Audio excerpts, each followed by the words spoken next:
آج کی ویڈیو میں ہم آپ کو ایک ایسی قوم کا حقیقی واقعہ سنانے جا رہے ہیں، ایک ایسی قوم کا انجام جس پر اللہ تعالیٰ نے دردناک عذاب نازل فرمایا اور انہیں انسان سے بندر بنا دیا۔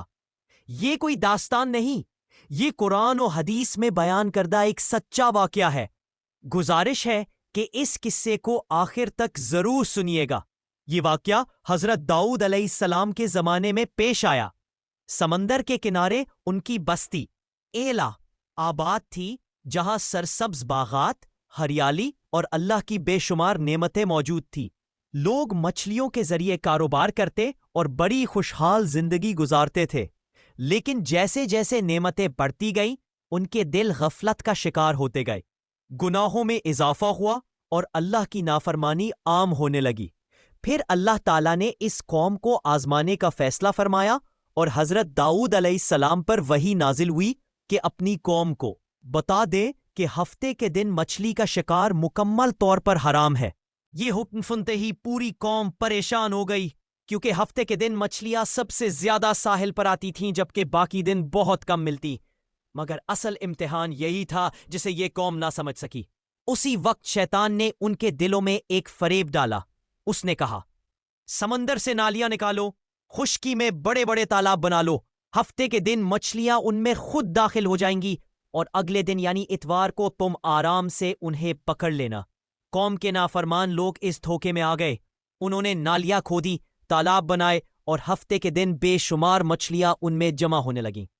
اگلے دن وہ انہیں شکار کر لیتے اور خود کو سمجھاتے کہ ہم نے ہفتے کو شکار نہیں کیا، مگر حقیقت میں وہ اللہ کے حکم کے خلاف کھلی بغاوت کر رہے تھے۔ قوم 3 گروہوں میں تقسیم ہو گئی۔ ایک گروہ وہ تھا جو انہیں روکتا تھا اور کہتا تھا اللہ سے ڈرو، دوسرا وہ جو شکار تو نہیں کرتے تھے مگر خاموش رہتے تھے، اور تیسرا وہ جو شیطانی تدبیر سے مچھلیاں پکڑتے اور اللہ کے حکم کا کھلا انکار کرتے تھے۔ ان نافرمان لوگوں کی تعداد 1200 تھی۔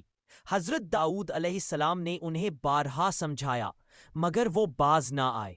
آخرکار نیک لوگوں نے اپنے گھروں کے گرد دیوار کھینچ لی تاکہ ان گناہگاروں سے تعلق ختم ہو جائے۔ پھر ایک دن اچانک وہ منظر سامنے آیا جس نے پوری قوم کے دل دہلا دیے۔ نافرمانوں میں سے کوئی ایک بھی شخص گھر سے باہر نہ نکلا۔ جب لوگ دیوار پر چڑھے اور دیکھا تو وہ تمام افراد انسان نہیں رہے تھے، وہ سب کے سب بندر بن چکے تھے۔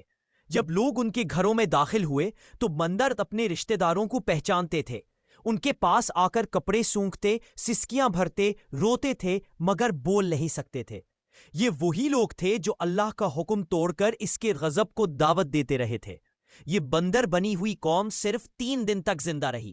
3 دن میں نہ کچھ کھایا، نہ پیا، نہ کوئی عقل باقی رہی۔ 3 دن کے اندر تمام 1200 نافرمان ہلاک ہو گئے۔ قرآن پاک میں اللہ تعالیٰ فرماتا ہے، ہم نے ان سے کہا کہ ذلیل و خوار بندر بن جاؤ۔ یہ اللہ کے غضب کا کھلا اعلان تھا۔ بعد میں حضرت عبداللہ بن مسعود رضی اللہ عنہ سے پوچھا گیا کہ کیا آج کے بندر انہی لوگوں کی نسل ہے؟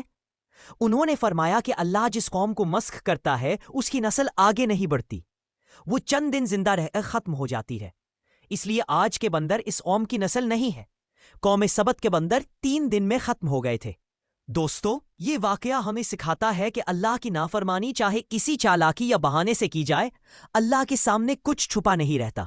جو حق پر قائم رہا وہ بچ گیا، اور جو نافرمانی پر ڈٹا رہا وہ عبرت کا نشان بن گیا۔